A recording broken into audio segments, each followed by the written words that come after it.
শুক্রবার পশ্চিম ত্রিপুরা জেলা শাসক কার্যালয়ে অনুষ্ঠিত হল পশ্চিম ত্রিপুরা জেলা পরিষদের সাধারণ সভা। জেলার গুরুত্বপূর্ণ উন্নয়নমূলক বিষয় নিয়ে আয়োজিত এই সভায় রাজ্যের প্রভাবশালী রাজনৈতিক নেতৃত্ব এবং প্রশাসনিক কর্তা ব্যক্তিরা উপস্থিত ছিলেন। সভায় সভাপতিত্ব করেন রাজ্যের কৃষি ও কৃষক কল্যাণ মন্ত্রী রতনলাল নাথ। অনুষ্ঠানে আরও উপস্থিত ছিলেন বিধায়িকা মীনা রানী সরকার, স্বপ্না দেববর্মা, পশ্চিম ত্রিপুরা জেলা শাসক ডক্টর বিশাল কুমার, জেলা পরিষদের সদস্যগণ, পঞ্চায়েত সমিতির চেয়ারম্যানগণ, বিভিন্ন ব্লকের আধিকারিক এবং সংশ্লিষ্ট লাইন দপ্তরের প্রতিনিধিরা। সাধারণ সভায় জেলা পঞ্চায়েত ও গ্রাম উন্নয়নে চলমান ও সম্পূর্ণ প্রকল্পগুলি অগ্রগতি পর্যালোচনা করা হয়। বিভিন্ন দপ্তরের কর্মপরিকল্পনা, বাজেট বরাদ্দ, প্রকল্প বাস্তবায়নের সময়সীমা ও চ্যালেঞ্জ নিয়ে বিস্তৃত আলোচনা হয়। পাশাপাশি জেলার সার্বিক উন্নয়নের জন্য ভবিষ্যৎ কর্মপরিকল্পনা নিয়ে মতামত ও প্রস্তাব পেশ করেন উপস্থিত সদস্যরা।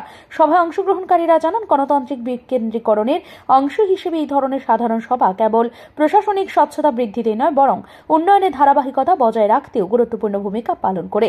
এই আলোচনা ও বিনিময়ের মাধ্যমে স্থানীয় সমস্যাগুলি দ্রুত সমাধান এবং উন্নয়নমূলক প্রকল্পগুলি কার্যকর বাস্তবায়নের পথ প্রশস্ত হবে বলে আশা প্রকাশ করা হয়। পশ্চিম ত্রিপুরা জেলা পরিষদের জেনারেল বডি মিটিংয়ে সাধারণত জেলা পরিষদের চেয়ারম্যান প্রিসাইড করে এবং জেলা পরিষদ যারা সদস্য, জেলা পরিষদ সদস্য যারা, তারা পার্টিসিপেট করে এবং পঞ্চায়েত সমিতির চেয়ারম্যানদের ইনভাইট করা হয়, এমএলএদেরও ইনভাইট করা হয়। তো এটা হলো জেনারেল বডি মিটিং। এই কারণে বিভিন্ন ডিপার্টমেন্ট,